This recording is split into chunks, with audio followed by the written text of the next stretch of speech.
selanjutnya dengan kategori lomba cerita Islami atas nama Habib Syahlevi dari MTS Ibrahim. Bersiap-siap untuk peserta selanjutnya dengan kategori lomba baca puisi atas nama Indah Cahyani Purnamasari dari MA Mahat DDI. Kepadanya disilakan dengan hormat.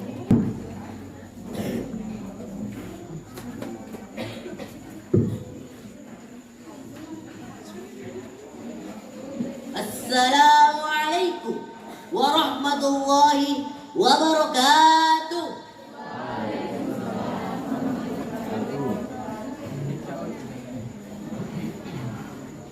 Pertama-tama saya ucapkan terima kasih kepada Dewan Juri yang telah memberikan saya kesempatan untuk menceritakan kepada kalian semua sebuah cerita dari Sultan ke-34 Kesultanan Turki Utsmaniyah atau biasa disebut orang Eropa Turki Ottoman, yakni Sultan Abdul Hamid dalam menghadapi orang gila. Kisah berawal dari suatu pagi yang biasa-biasa saja. Namun ketika sang Perdana Menteri dari sang Sultan menghadap kepada sang Sultan kemudian berkata, "Wahai Sultan, sesungguhnya ada orang gila yang berada di depan dan dia menagih hutangnya kepadamu." Sontak heranlah sosok Sultan, mengapa bisa ada seorang warganya yang menagih hutang kepadanya. Kemudian dengan spontan dia langsung berkata, "Wahai Pasha, panggilkan orang tersebut, aku ingin bicara kepadanya." Saat datang dengan getaran, orang tersebut berkata, "Assalamualaikum wahai Sultan, sesungguhnya aku datang kepadamu untuk menagih utangku kepadamu." Sultan kemudian berkata, "Wahai anakku, kenapa aku bisa berhutang kepadamu? Padahal selama ini aku bahkan tidak pernah melihatmu." Sang orang tersebut mengatakan bahwa, "Wahai Sultan, aku adalah seorang pedagang dan aku telah bangkrut. Dan setiap malam aku bermunajat kepada Allah agar Allah memberiku sebuah karunia." Kemudian bahasanya tersebut mengatakan bahwa, "Wahai anakku, janganlah kau bertele-tele, cepatlah katakan, mengapa engkau bisa berhutang kepada Sultan Abdul Hamid yang kedua?" Orang tersebut mengatakan, "Wahai Pasha, sesungguhnya alasan tersebut terdapat dalam ceritaku. Jadi setelah aku bermunajat kepada Allah tadi malam, aku bertemu dengan baginda Rasulullah Sallallahu Alaihi Wasallam." Spontan seluruh isi ruangan mengucapkan salam Sallallahu Alaihi Wasallam. Kemudian orang tersebut melanjutkan, "Aku bertemu dengan Rasulullah."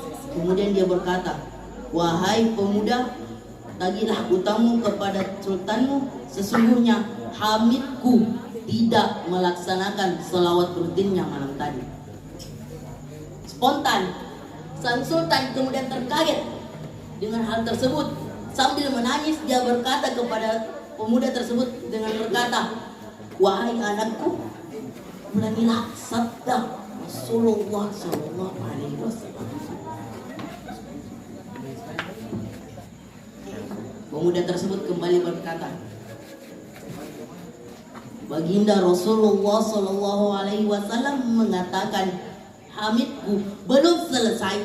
Perkataan orang tersebut langsung di stop oleh sang sultan dengan berkata, "Stop wahai anakku."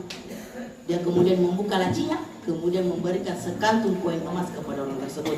Kemudian meminta kepadanya, "Wahai anakku, ulangilah hadis tersebut."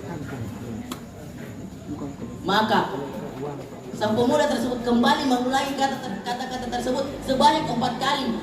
Sekaligus sang sultan juga memberikan koin emas kepada pemuda tersebut sebanyak 4 kali, sampai ditegur oleh sang basya dengan mengatakan, "Wahai anakku, tidak cukupkah harta tersebut untuk melunasi hutang-hutangmu?"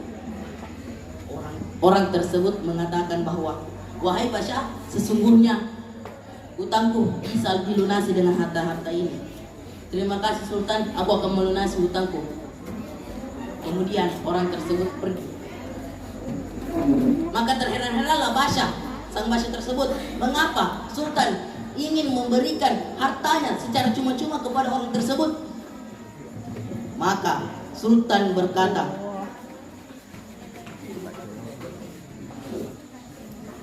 wahai Basya, sesungguhnya orang tersebut benar berkata bahwa aku tidak melaksanakan salawatku malam tadi, karena tadi malam aku bekerja sangat keras sehingga aku melupakan salawatku. Ya Basya, akankah Allah akan mengampuni dosaku? Ya Basya, akankah Allah mengampuni dosa-dosaku? Ujar sang Sultan. Maka ini harusnya dapat menjadi pelajaran bagi kita semua agar rutin-rutin melaksanakan salawat, agar Nabi Muhammad menjadikan kita sebagai salah satu orang tersayangnya. Sekian dari saya, wabillahi taufiq wal hidayah. Wassalamualaikum warahmatullahi wabarakatuh. Aplaus yang